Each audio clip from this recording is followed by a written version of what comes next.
कलियुगाची रात्र सरली, शिव सूर्याले धरा,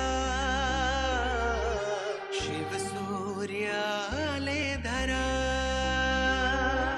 जाग मना तू, जाग जरा, जाग मना तू, जाग जरा, जाग मना तू, जाग जरा, जाग मना तू, जाग जरा.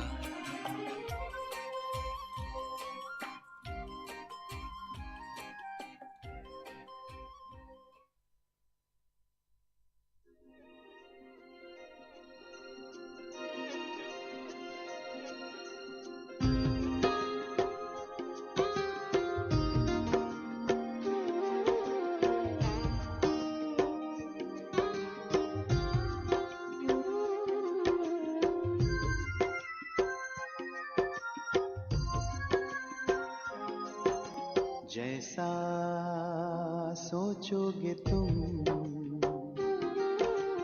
वैसा बन जाओगे, जैसा कर्म होगा वैसा फल पाओगे. श्रेष्ठ कर्म का आधार है खुद का कर लो दर्शन, यही जीवन का सार है, यही जीवन का सार है. जैसा सोचोगे तुम वैसा बन जाओगे, जैसा कर्म होगा वैसा फल पाओगे.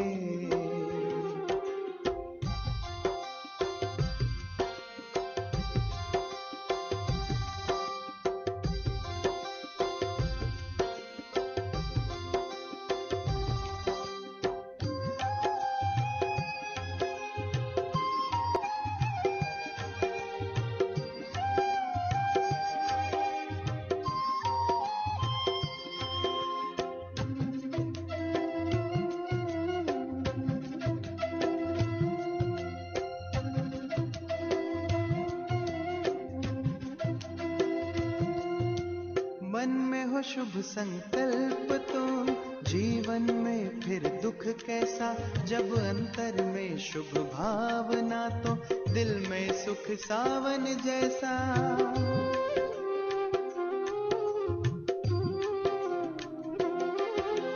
हार कर जो ना हारे जीत उसी की होती है, घनघोर अंधेरे में भी जलती जगमग उसकी ज्योति है.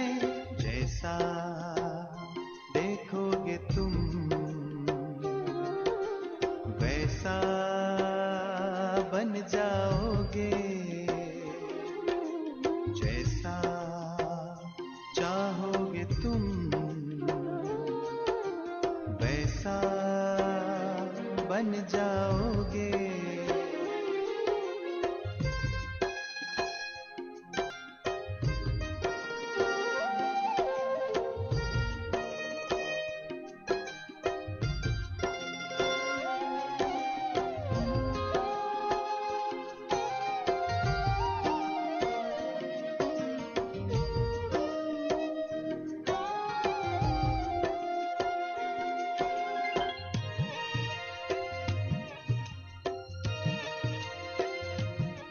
ये सूरज है तो है किरण, बादल है तो है पवन, प्राण है तो है तन मन, सात सुरों में है सरगम.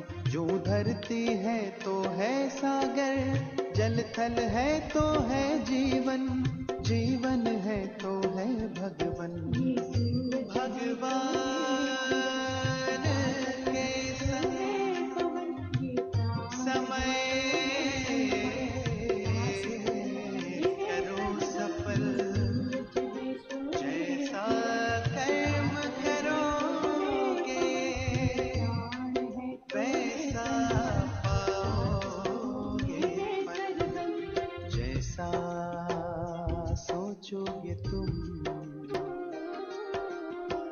वैसा बन जाओगे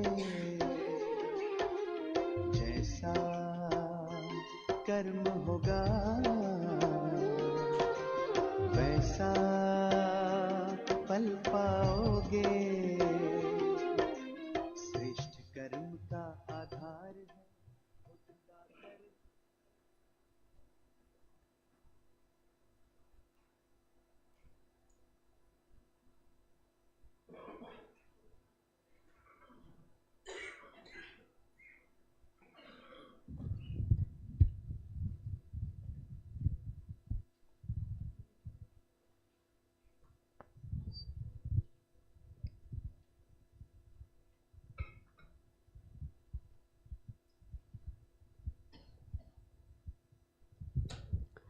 Om Shanti.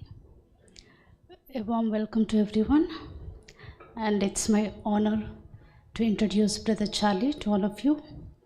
So, Brother Charlie grew up in Melbourne, Australia, and he was a student of architecture, and his very deep interest to understand different philosophies, different thoughts, made him travel to different parts of the world, and he spent a significant amount of time with different communities like Muslims, Jewish, Christianity, etc.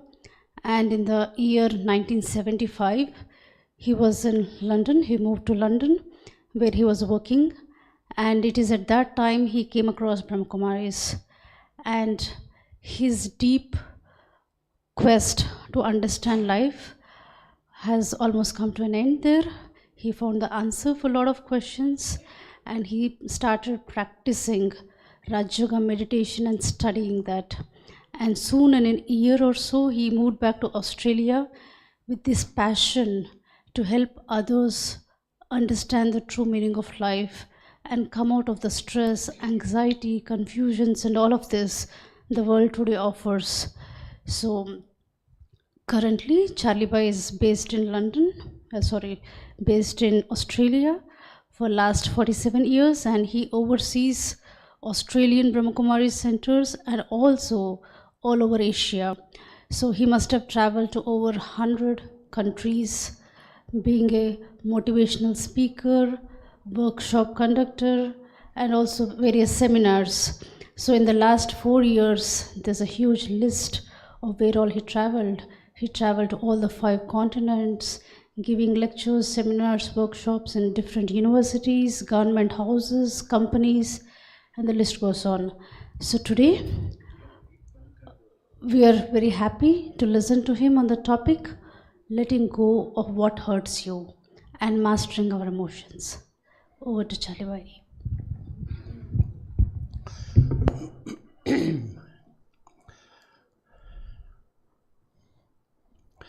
Good evening, everyone, and welcome.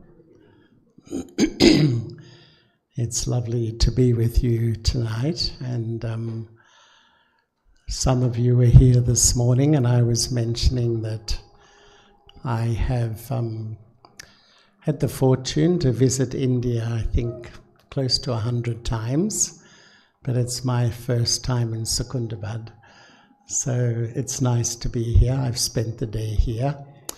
And tomorrow I'm flying up to Mount Abu. I actually, in Sydney, I was invited once to teach meditation at the main prison. Excuse me. And they had actually created a special prison within the prison to encourage good behavior in the prisoners. So if the prisoners behaved well, they got points and they got privileges. But if they behaved badly, they lost points and they left the prison with special privileges. So when I went along, every prisoner in the prison came to learn to meditate. And I thought, isn't this wonderful? They're really interested in meditation. Then I found out they got points for coming to the meditation talk. So they wanted to build up their points. But why I'm saying this is there was one gentleman there who he spoke in a very emotional way how he was very articulate, but he said, I have a terrible temper, a terrible anger. And he said, when I get so angry, I completely lose control of myself. And as a result, I've killed 2 people. And I remember just how passionate he was. And I think with emotions, there's 2 main types. There's emotions that are very explosive and visible, like anger and aggression. But the majority of emotion is implosive, I would say, and invisible. Your fear, your hurt, your depression, your sadness, your grief, etc., are held inside. And I think that one of the great things of the spiritual journey is learning about my emotions and starting to help to manage them, because a lack of control of my emotion can have a huge negative effect on life. Probably the most visible of all emotions is anger. And when you really look at anger, it has a massive influence on each part of my life.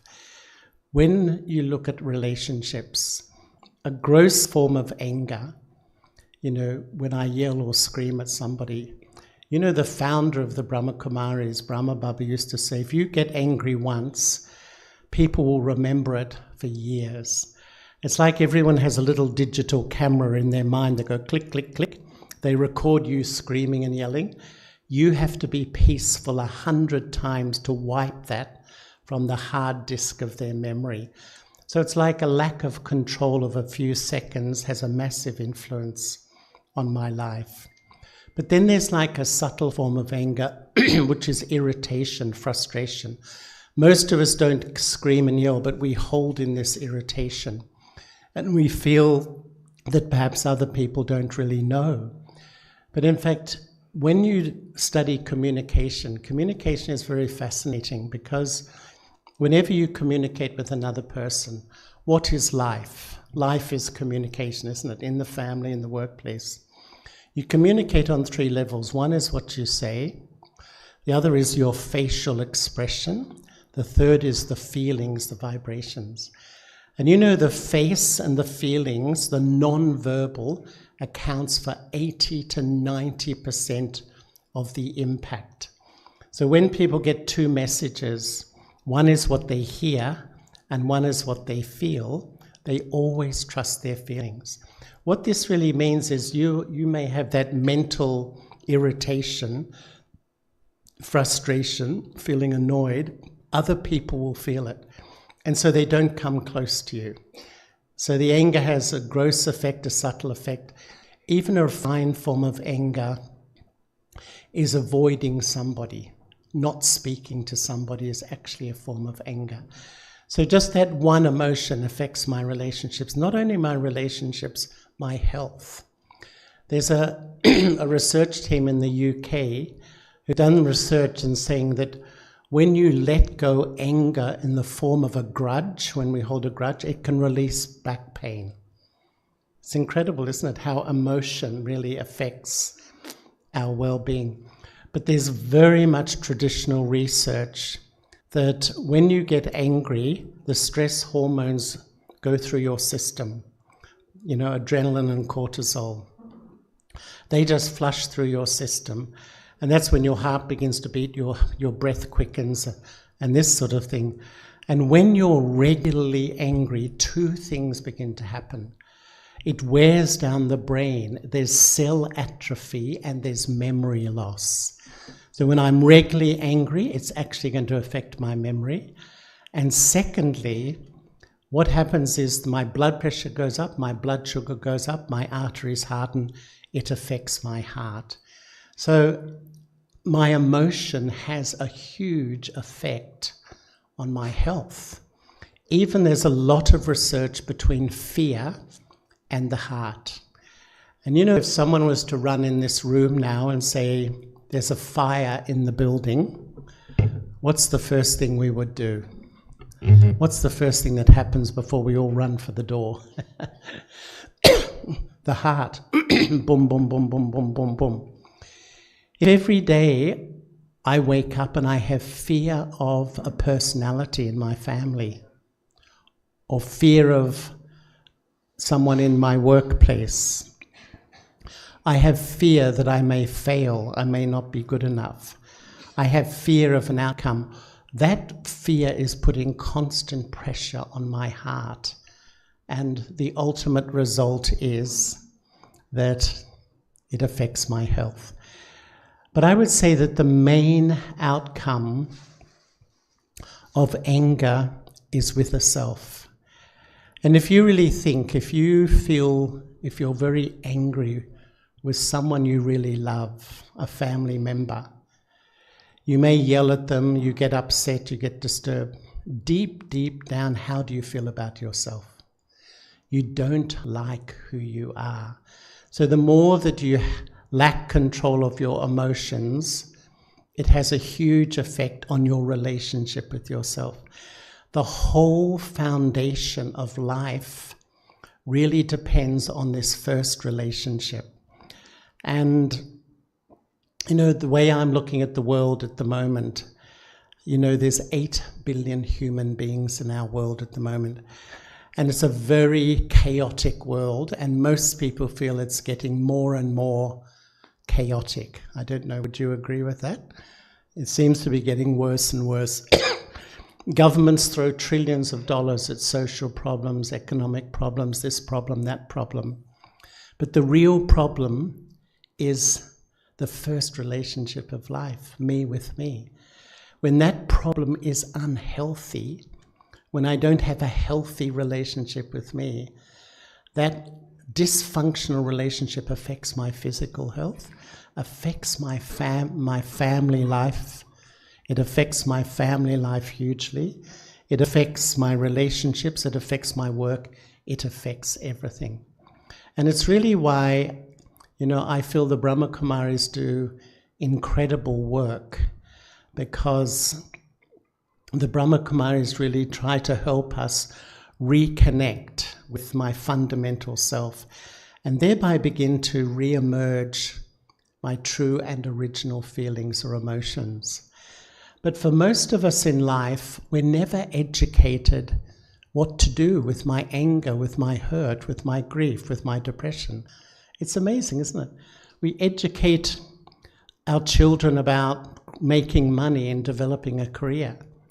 But, when they don't feel happy, I often feel that people are so intellectually developed today, and that's good, it helps them pass exams, make money, develop a career.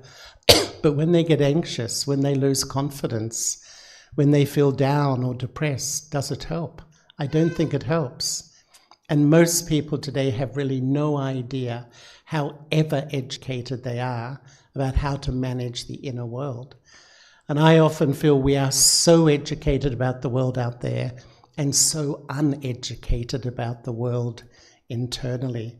So when powerful emotions come, what do? We have a lot of strategies. Sometimes we suppress them. We keep pushing them down. So I keep pushing my anger down, my grief down, my hurt down. But it pops out. Have you noticed? Overreaction, sensitivity, it pops out when I hold them inside. Even I would say we often deny them because they're not nice, they don't look nice. When I'm angry, I'm negative, I'm whatever. So I deny them to myself because I just can't face the fact that I have these feelings. And there's a very fascinating program used all over the world called the 12-step program. Have you heard of the 12-step program? It's a program to deal with addiction. It's a very common thing. And it helps people. It's not just with alcohol or drugs. It's even addiction to people and all sorts of things. And the first step is to admit I have a problem. And you know what they say? That's the hardest step. Because today we are obviously over-emotional or we have a problem, but we don't want to admit it to myself that that's actually who I am, the reality of myself. So sometimes we suppress, sometimes we deny, or sometimes we avoid situations that trigger my emotions. Because I feel uncomfortable, I avoid people and I avoid situations that make me feel uncomfortable. Or even we get on the front foot and we blame everybody else for how I feel. Unfortunately, that's quite common. In Australia once, one person told me that 90% of politics is finding someone to blame. It's like, who can we blame for this? Because no one wants to take responsibility. And so blame spiritually is the ultimate ignorance. It's like saying, you are responsible for my emotions. When you change, my emotions will be okay. And yet the blame culture is so endemic in our world today. And so I think really when we step onto the spiritual path, we really begin to look why I feel so sensitive, why I feel so easily hurt, and also how I can develop a sense of mastery of my emotions, not through force and control, but through love and wisdom. And I would say the first step to dealing with powerful emotions is understanding them and taking responsibility. Because I think of emotion like a volcano. Once I was in Central America, in Costa Rica, and I went to the lip of a volcano, an active volcano. I walked up. And when I looked down, the water was frothing and bubbling. And I could see that what happens is the pressure builds, the pressure builds, the pressure builds, and it explodes.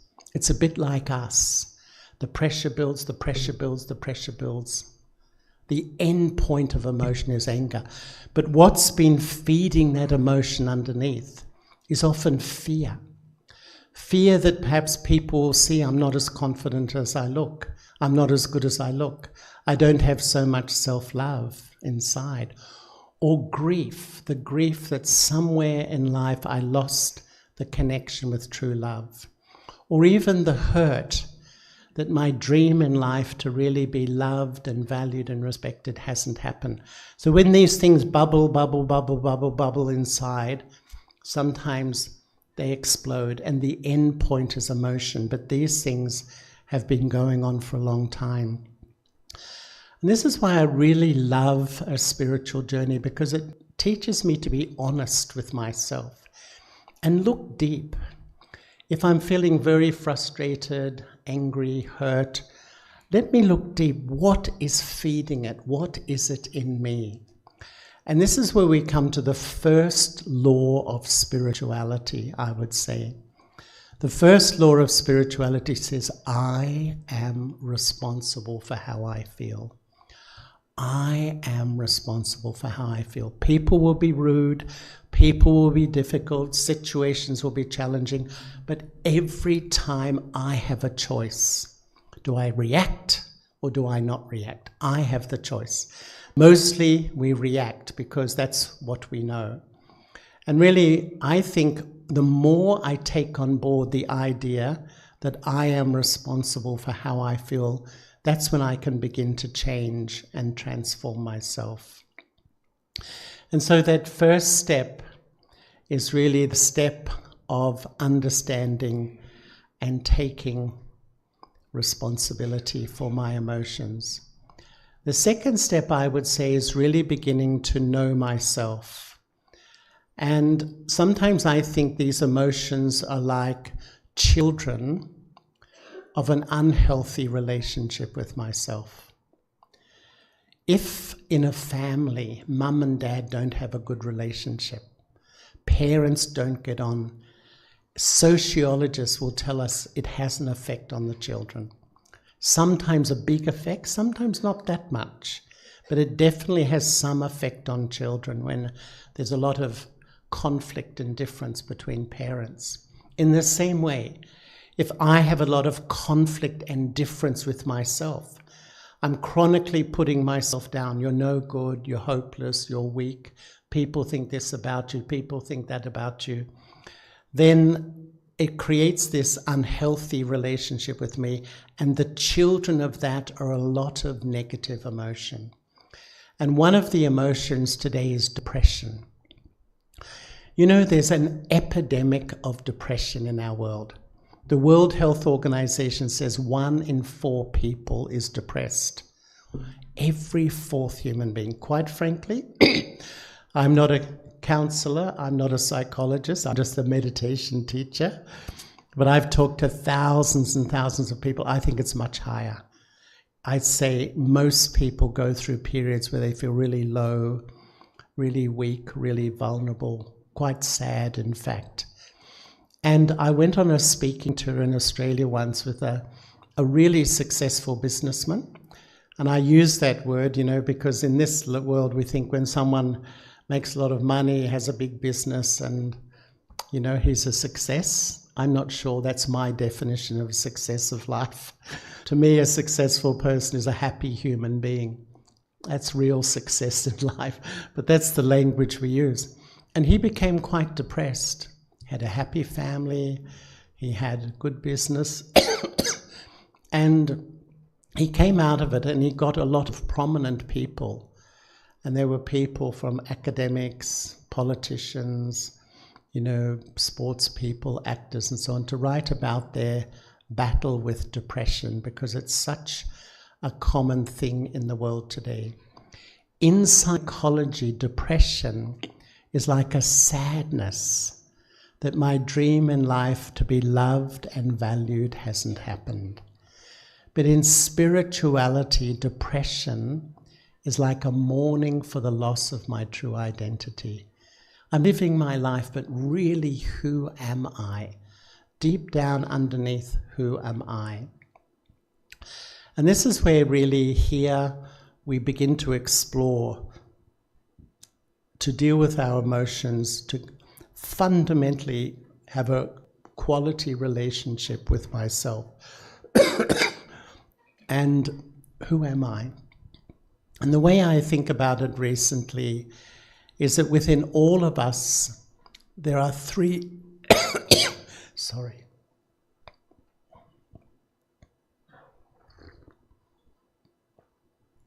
Thank you. There are 3 personalities inside all of us. I would say 2 of them spark a lot of negative emotion. 2 of them are so easily hurt by the tiniest things in life, but 1 of them starts to heal me and take me into peace.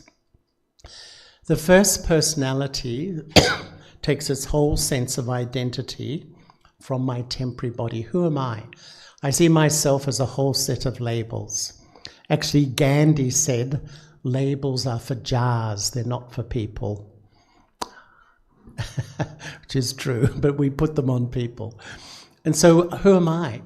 I see myself according to my gender, my color, my nationality, my religion, my family, hundreds of, in a sense, labels. But I call this personality the eye of arrogance or the eye of superiority. And when this personality is sovereign in my kingdom, when this personality is really ruling inside, I compare with others. And I think I am better, I know more, I am right. But when it comes into my feelings, when my ego is dominant in my inner system, that's when I feel so easily insulted, disrespected, not valued, excluded, sensitive. And you think how much that has an effect on your feelings of hurt, of anger. Why? What's the seed of all my hurt and anger? The seed is a false sense of who I am. Because I've sown a false sense of who I am, it just creates this whole tree of negative emotion. It has this huge effect. The second eye is what I call the eye of lack of self-respect, or the eye of inferiority. This eye takes all its sense of self from the labels of my body, the same sort of thing. It compares with others too, subconsciously. And I start to think, others are better, others know more.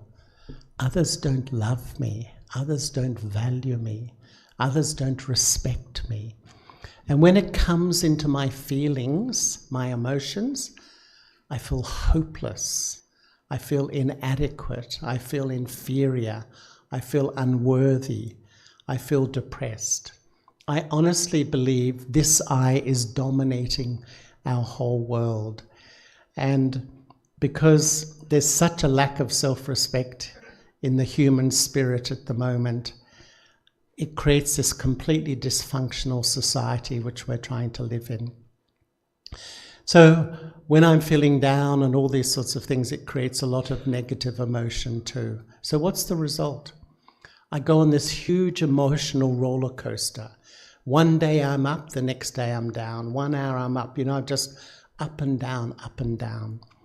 And that's why here, the third I is the original I. Who am I? I am the soul. The soul, the Atma, is a wonder.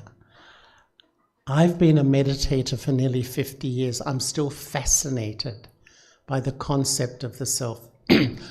I exist, but I have no physical size.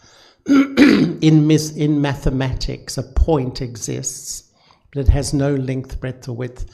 I, the soul, am so subtle. I sit in the pituitary gland in the front of the brain. I have lived before this body, and I will live after this body. I, the soul, have no gender, no nationality, no religion. That all comes with the temporary self, not the permanent self. And when I begin to reconnect with my authentic and true self, it's like such a sweet feeling. I come home to a place inside where I feel so easy, so relaxed. I take all the pressure off myself to look good, to impress people, to be noticed, all these sorts of things. And the more I reconnect, identify with who I am, I release a quality of peace into my mind.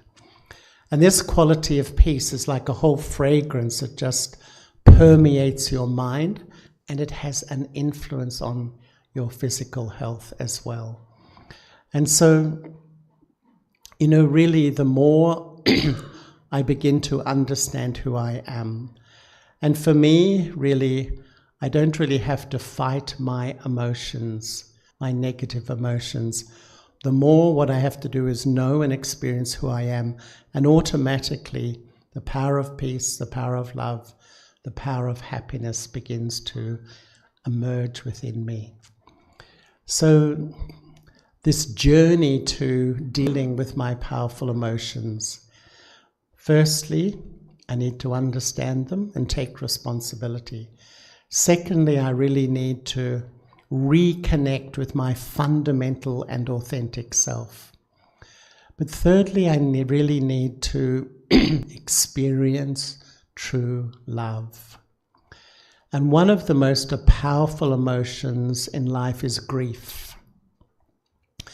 There was an American psychiatrist who was quite famous around the world called Elizabeth Kubler-Ross. I don't know whether you've ever heard of her, but she used to travel a lot and talk about grief.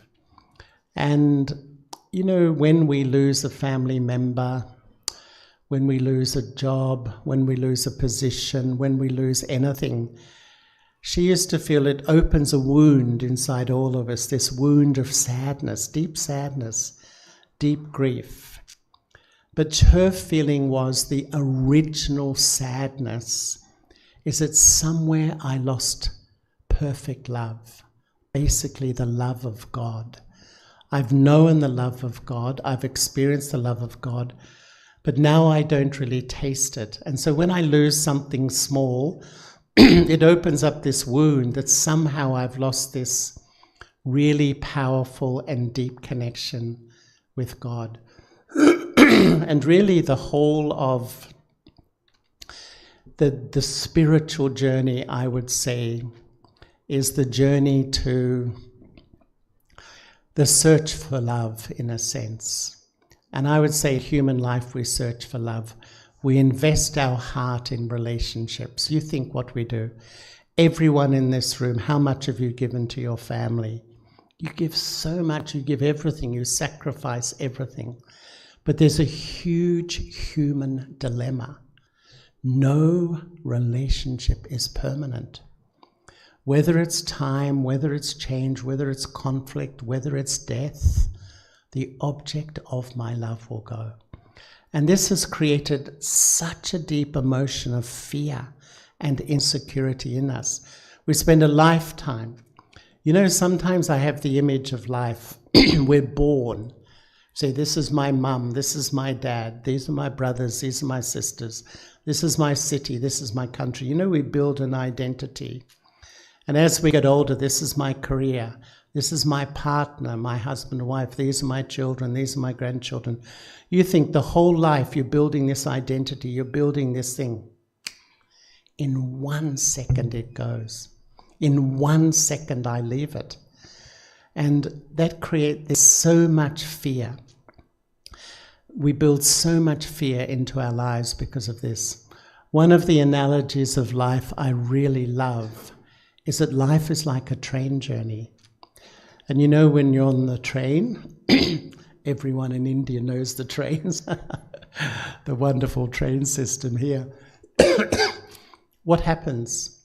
You stop at a station, someone hops on this train, but people hop off. Go to the next station, people hop on, people hop off. It keeps happening till you hop off the train. The train is life. Life means people come into your life, people go out. Wealth, position, power comes and goes. But I can't hold on to anything. The big mistake, if I can use that word we make, is when I attach my heart to anything temporary. I build so much emotion of fear of loss into my life. Dependence is the mother of fear. And so sometimes we can't even enjoy anything in life because I have so much fear of losing my family members, losing my position, losing everything. Whereas spirituality says, love life, love people, engage with work, do everything. But don't attach your heart because you are an eternal soul. And at some point, you are going to fly on to your next destination. It's actually such a wonderful freedom. And with Elizabeth Kubler-Ross, you know, she was just saying that when we really connect with God, and here really the whole of what we learn is reconnecting with the divine. And I am a soul. I am sitting here in the forehead. I am speaking to you at the moment, so you can see me expressing myself, can't you? I'm talking, I'm making gestures. You can see that. Because I, the soul, am expressing through the body. God is a soul too. A conscious living soul, but does not have sense organs like me. So we can't see God, we can't touch God. It doesn't mean that God isn't as alive as me, a conscious, aware being. And actually, what is meditation? It's actually learning to connect, not just sit and believe, not just sit and worship, but actually have a real living relationship. But I'm a soul that's done action. I've reaped the fruits of my action. I know sadness and I know happiness depending on my behavior. God is a soul beyond that. God is eternally pure. God is eternally full of truth. God is an ocean of love, an ocean of peace, but a real living personality. And in a sense, when we meditate, we're connecting my mind with this being. And I would say that the more I put myself under the influence of the Supreme, of God, I'm influenced by that love, that peace, that purity, that power, and I get the strength to resist my own powerful emotions. I sometimes think that knowing who I am creates peace, but having a connection with God gives you the mental, emotional strength not to get angry with the people you love, not to become a victim of your own emotions. And this is why, for me, every morning of my life, the main thing, the foundation of my life, I sit quietly and I just become soul conscious. I really love to do it. I wake up before 4 a.m. in the morning, which many people do here. And I just start to let go the consciousness of this body completely. I like to go beyond all identification, all the labels of the gender and the nationality, and I am an eternal soul. The more I become soul conscious, I feel it's like I move into God's world, because God is eternally soul conscious. The presence of God becomes really real. And I allow myself to be loved, completely loved, like a little child. And that love is the purest love, the highest love, the most elevated quality of love. Nothing can heal me like that love. And when I absorb that love into the core of my being, the first thing is that you begin to have loving feelings for yourself. That damaged relationship with me starts to heal. It's a real living relationship. And the more I wake up and allow myself to be absolutely loved by God, it's like the healing begins, and the effect of anger, the effect of depression, the effect of grief, the effect of fear, the numerous emotions which really have a heavy effect on the quality of my life start to reduce. And this is where I really do feel that a regular practice of meditation is almost essential today to manage life. Because what is life for most of us? Sometimes we have all these buttons inside, you know that's saying, so-and-so pressed my button. Don't know whether you use that saying here, but a situation, a personality, a behavior presses a button, I explode. I may not show it to others, but internally I explode. These buttons are my buttons. We can't blame other people for them. But we don't want them, but where do I get the power? I actually get the power from my connection with the divine. And today, and I'll finish in just a few moments if there's anyone who wants to ask a question, but today I was just sharing a little bit that what I've observed recently in different places is that people yearn to meditate. People really yearn to meditate. Most people find it too difficult. People really try hard, but find their mind wanders all over the place.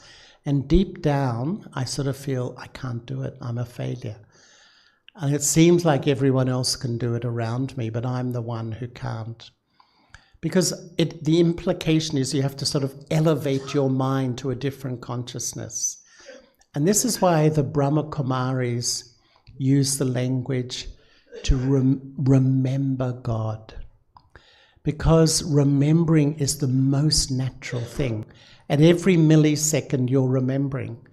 You're remembering what you just said, or what so-and-so said, or what you just did, or what you have to do.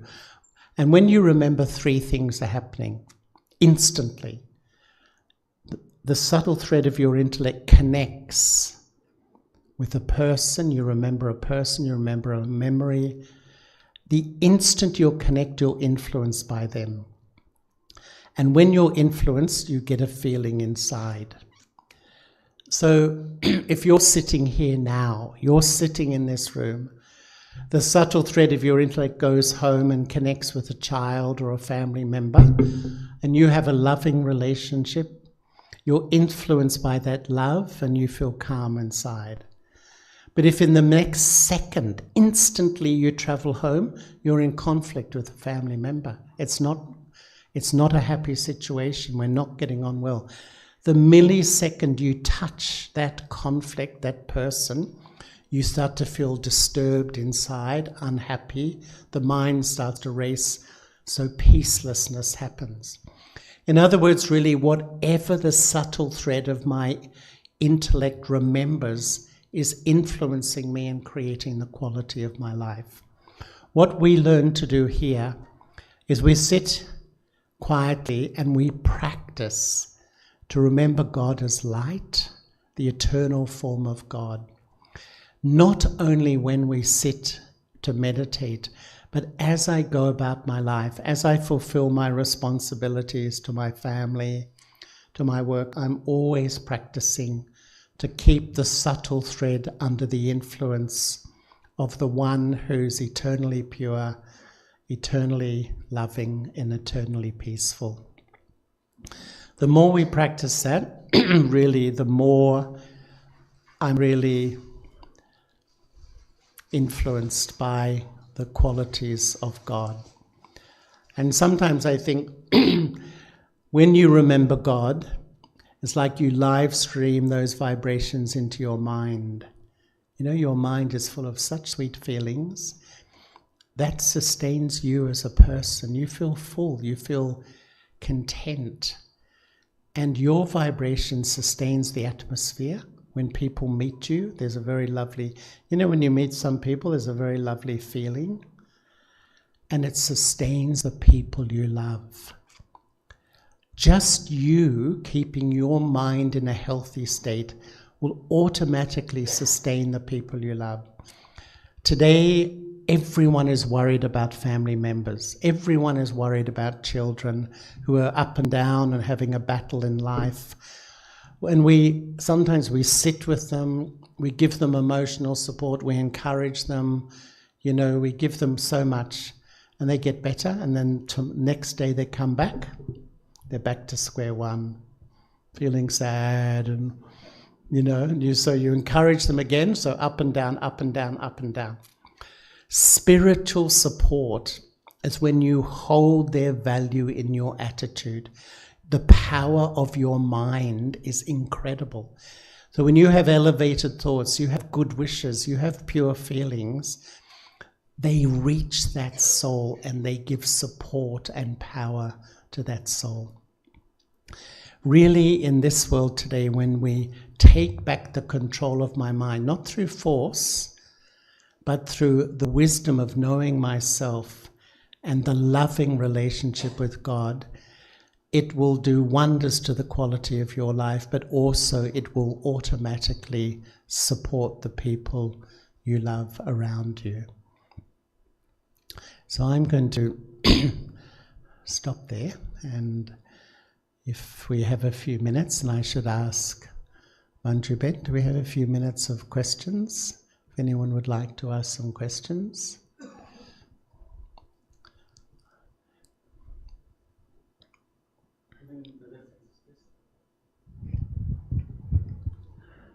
My name is B.K. Rao. I'm a 5-year-old boy in the spirituality. I'm sorry? I'm a 5-year-old boy in the spirituality. My question is very simple and little bit clarification. It is not a question, frankly. What is the thing IQ, intelligent quotient, emotional quotient and spiritual quotient? It varies from content to other contents. That means 5 continents. It varies. Just you can throw some light on that. I'm sorry, I couldn't quite grab the question. He wanted the enlightenment of the EQ and IQ. Oh, IQ, okay. no, sorry. SQ, spiritual quotient also is there. Yeah. Then it is varies from continent to other continents. IQ and EQ, emotional quotient, varies from continent to other continents. That means Asia to US or Australia or any country, it varies. Continents. Continent. Is it different, you mean? It varies, I feel. Quotient, intelligent quotient, emotional quotient and spiritual quotient, they will think little bit difference in.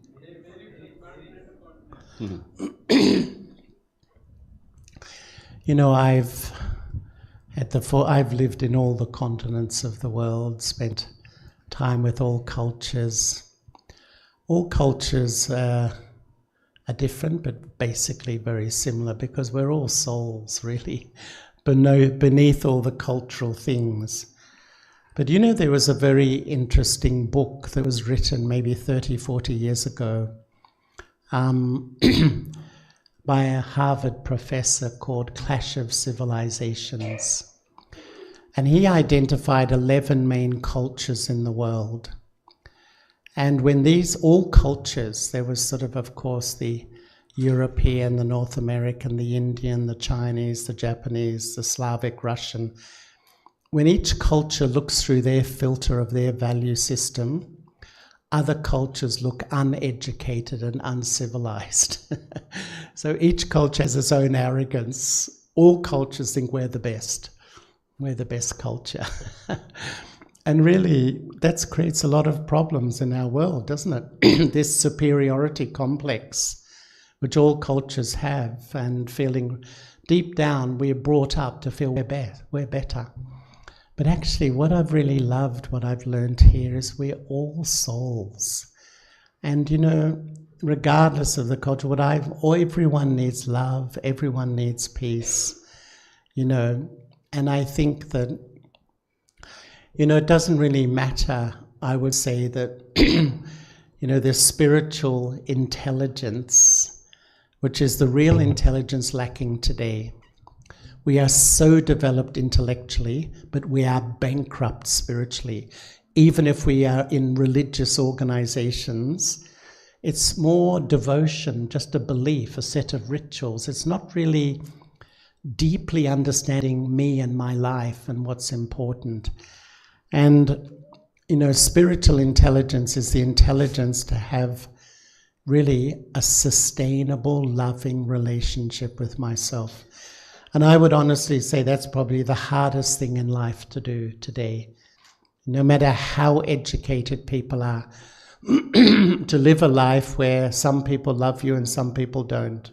Some people respect you, some people don't. Sometimes it's a success, sometimes failure.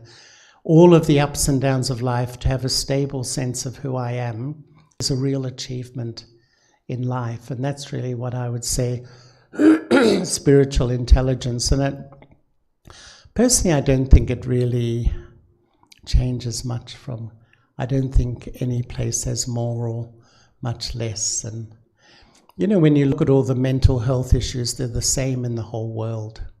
They're pretty much the same in all cultures of the world. There's, you know, an epidemic of mental health problems in our world, in every corner of the world these days.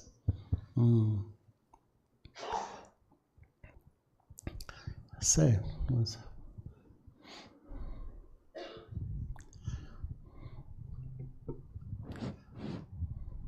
Om Shanti.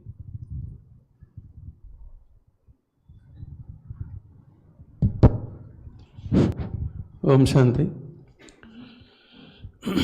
Janaki Dadi, she doesn't know English. She doesn't have money, but yet she conquered the world. What is the secret of her success? Well, who knows Daddy Janki here? Does everyone know Daddy Janki? Yeah. Daddy Janki was the head of the Brahma Kumaris until 3 years ago. And she died at 104. And she lived the last 50 years of her life with Sister Jenti, who's now the co-head of the organization. And I once asked Sister Jenti, what have you learned from Daddy Janki? What have you learned? And imagine how much she learned living with her for 50 years. She said, the main thing I learned is how to love God. And that when you love God so deeply, you can conquer anything in your life. And I remember once I was in a meeting with Daddy Janki. And I can remember we stopped and she gave us all drishti. In the Brahma Kumaris, we look at the soul through the eyes. And her eyes were like little light bulbs of love. They were just radiating love. And I remember she said, after a while, she said, it's love that makes me move. It's love that makes me tireless. It's love that's taken me beyond all limits. It's love that's taken me beyond all obstacles. And she said, in life, if you learn how to draw true love for God, from God, that is the ultimate power in life, really. So she was remarkable. And I spent a lot of time with her. I was living in London when she was there. I've traveled in many parts of the world with her. And you know what I realized? She's fearless. She was a human being that had no fear. No fear. And when she was older, sometimes she used to say, I could drop dead now, just like that. I'm ready. She was absolutely fearless because, when you're really soul conscious, you conquer fear. Fears of loss. You don't even have the fear of loss of my body. Because when you're not dependent, the more fear. Backgrounds come to the Brahma Kumaris and completely change. Because rather than just praying to God, saying, God, I want this, God, I want that, I want you to change. That's not God's job, I don't believe. But they connect with God, they get this self-respect and strength to change themselves, change their attitude to people, change their attitude. It does take time, and that's where I would really encourage them to do a course in a place like here and just try. They've got nothing to lose. I have honestly seen, in Australia, it's a multicultural country. People from every country on the planet, all 200 countries live there. And they all come to meditate in different groups. Some are Muslim, some are Christian, some are Jewish, of course, Hindu, Sikh, all of them. And they begin to learn who am I and how to take power from God to strengthen their own life. It doesn't mean that they need to change their religion or anything, but they get the power from God to really connect to their own inner power. And I can say for myself, I've changed totally in that way too. But I think, sometimes people are suffering so much in our world, and we can become very judgmental. Because people, when they're suffering, their behavior is strange. They say funny things, they overreact and this sort of thing. But I think the more we can really be so kind, compassionate, and merciful. And really, I would just say to them, really give it a go. It's only like 7 lessons for 1 hour. And I've seen some people dramatically transform. One man in Australia was a scientist with the main government science body. He told me, I was depressed for 10 years. In 1 week, I came out of my depression once I did a meditation course. In 1 week. Because as I was saying before, depression is like a mourning for the loss of my true identity. Who am I? Because we're taught you're a male, you're a female, you're an Indian, you're Australian, you're a Hindu, you're a Christian, that's not who I am. That's just the labels of my body. I'm an eternal soul. And once I go into the truth of who I am, the power comes back. The self-respect returns. But it's wonderful. People like you do great work. If you can offer them the chance to learn how to meditate. Thank you. So I'm looking at the time, and unless there's a question, should we finish? Yes. Okay. Abhi, we'll experience meditation by Brother Charlie with commentary. 5 minutes. Okay.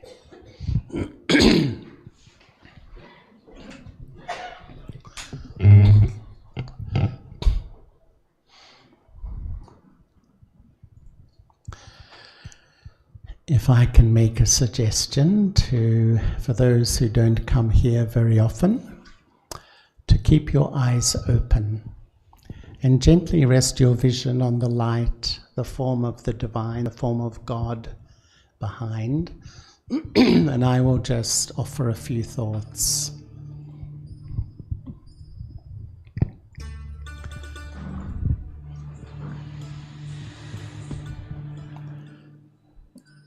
Just let me sit quietly. Put down phones and devices and books.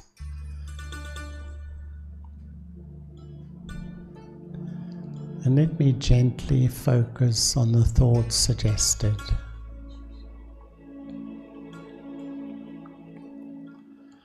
Today, we often feel a victim of our emotions,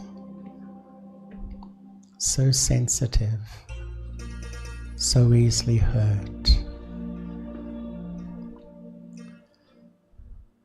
But it's all a sign that I've lost my spiritual power.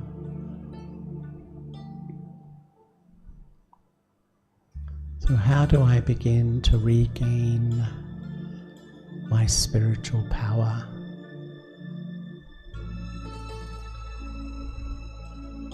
I first need to know and experience who I am. Just visualize yourself as the tiny spark of life energy residing in the center of the forehead, in the front of the brain.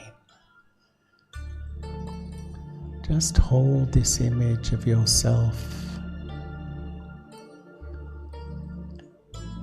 as the Atma, the soul, the eternal self, living in this temporary body.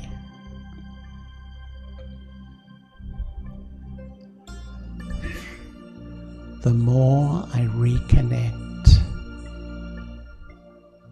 with my eternal self, I experience the depth of peace.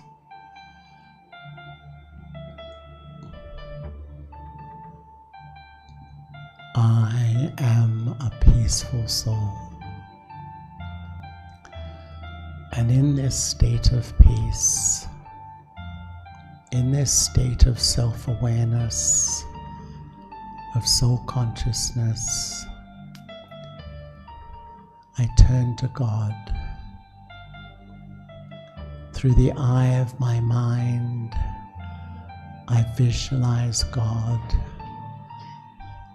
as a radiant jewel of light.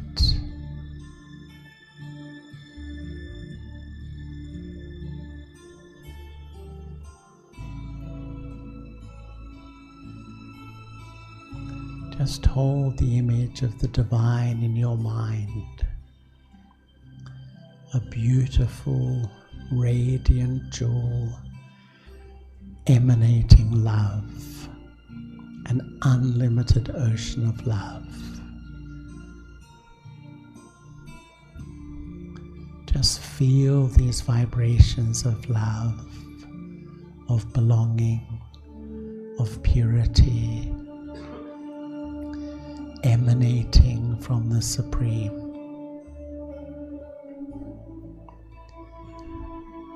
And allow yourself to feel these vibrations.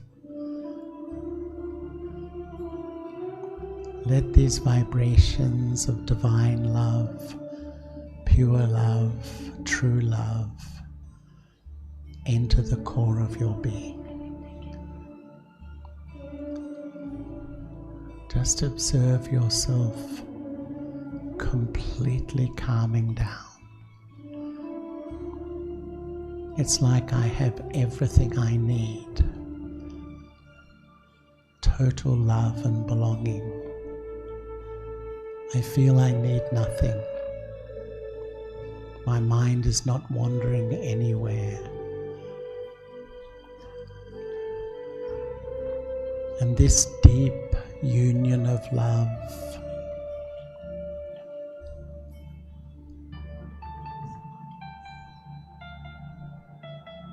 creates the essence of spiritual power. I begin to see how my emotions erupt, how I lose self-control, how I allow my mind to think too much and take myself into worry and fear and unhappiness. But now I have this experience of love that gives me such willpower and such determination not to be a victim of my emotions, not to constantly feel hurt by everyone and everything.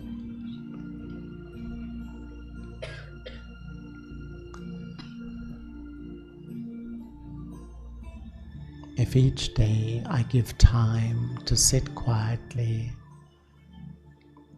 and reconnect with my true self, experience the love of the divine, I will become strong. I will transform.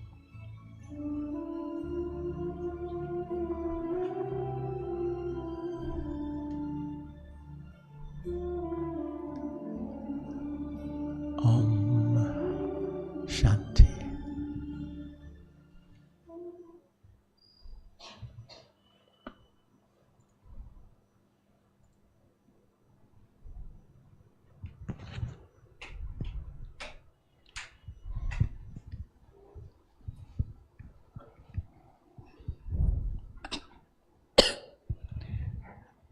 Om Shanti. Thank you so much to our brother Charlie. I think now all of us are very clear about today's topic, what hurts us and how to become master our emotions. So I heartfully thanks to our brother. Very big claps with it. Now I request respected Manju Titiji onto the stage.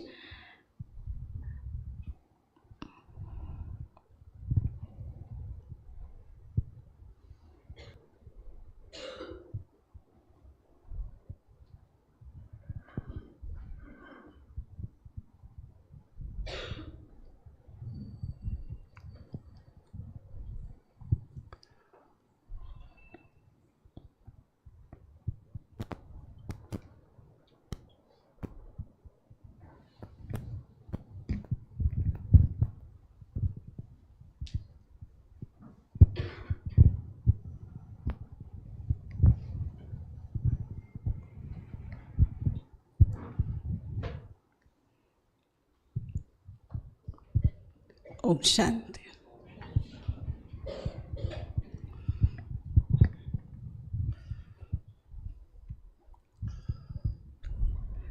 Charlie भाई से जो भी हमने सुना अभी कि Rajyoga meditation और ये नॉलेज अगर कंटिन्यूस की प्रैक्टिस करें तो अपने मन को, बुद्धि को और अपने हार्ट को कैसे क्लीन कर सकते हैं। जो फीलिंग्स है, जो इम्प्रेशन है, जो हमें स्पिरिचुअल लाइफ में आगे बढ़ने नहीं देता है, परमात्मा से जो हम पावर चाहते हैं, ब्लेसिंग चाहते हैं, उसमें कहाँ कहाँ फीलिंग्स या हर्ट्स के रूप में है, तो हमें बैरियर की तरह आगे बढ़ने नहीं देती। तो रियली कंटिन्यू अगर हम प्रैक्टिस करें मेडिटेशन की और एक दूसरे अपनी फीलिंग्स को, अपने एक्सपीरियंस को शेयर करें, तो शेयरिंग द्वारा भी अपनी बातें औरों को दे सकते और औरों से ले सकते, इंटरेक्ट करके। तो चार्ली भाई के पास तो 40 इयर्स का एक्सपीरियंस है, लेकिन बहुत थोड़े टाइम में हम सबको बहुत बहुत आपने अपना प्योर फीलिंग्स, एक्सपीरियंस, वाइब्रेशंस जो आपने दिए बहुत बहुत सबके लिए यूज़फुल है। तो दिल से भाई का बहुत बहुत बहुत थैंक्स है जो स्पेशल टाइम हम सबको दिया है। थैंक यू चार्ली भाई जी। और कल सुबह भाई यहाँ से वापस 10 o'clock फ्लाइट में जा रहे हैं, तो यहाँ से 7 o'clock निकलेंगे। तो आप सभी आज जो यहाँ आए, मॉर्निंग भी सबने सुना और इवनिंग भी, तो आप सब अपने एक्सप्रेशंस द्वारा इन्होंने जो भी शेयर किया है,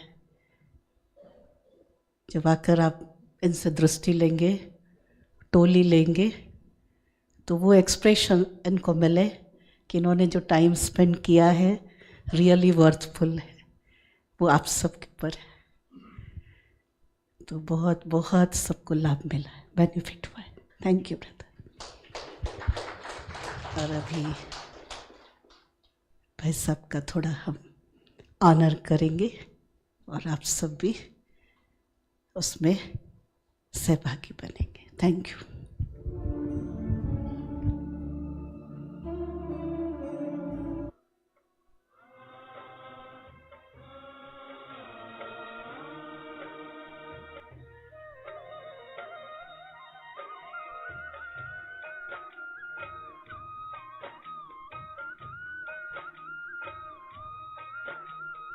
भारत फिर भरपूर बनेगा,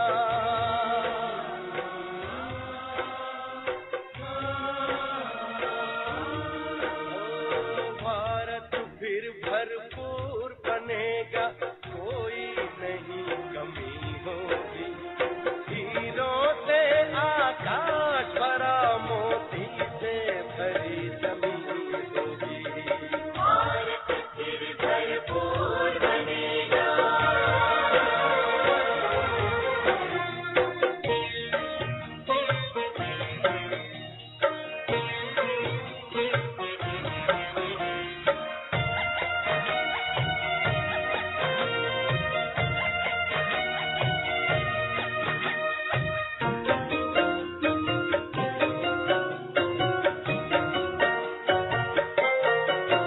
हर बालक कृष्ण कन्हैया था, राधा सी हर बाला होगी। सुख शांति प्रेम पावनता की, वसुधा पहने माला होगी। हर बालक कृष्ण कन्हैया था, राधा सी हर बाला होगी। सुख शांति प्रेम पावनता की, वसुधा पहने माला होगी। नर होंगे श्री नारायण और नारी श्री लक्ष्मी होगी। नर होंगे श्री नारायण और नारी श्री लक्ष्मी होगी। हीरों से आकाश भरा, मोती से भरी जमीन होगी। कोई नहीं कमी होगी। भारत फिर भरपूर बनेगा।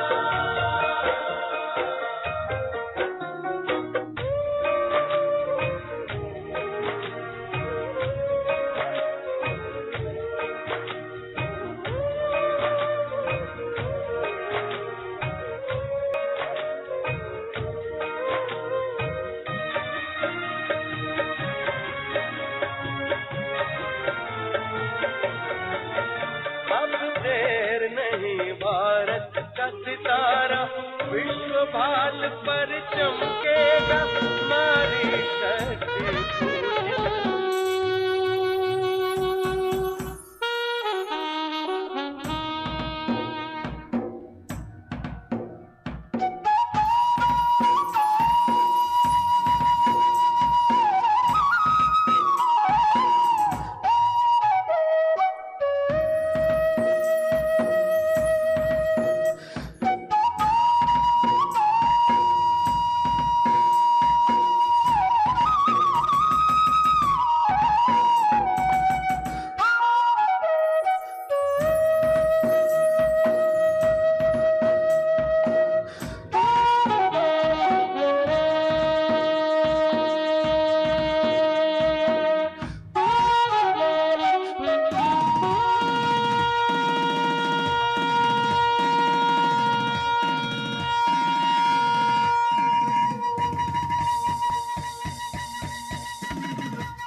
प्रभु तेरे वतन का अनुभव जो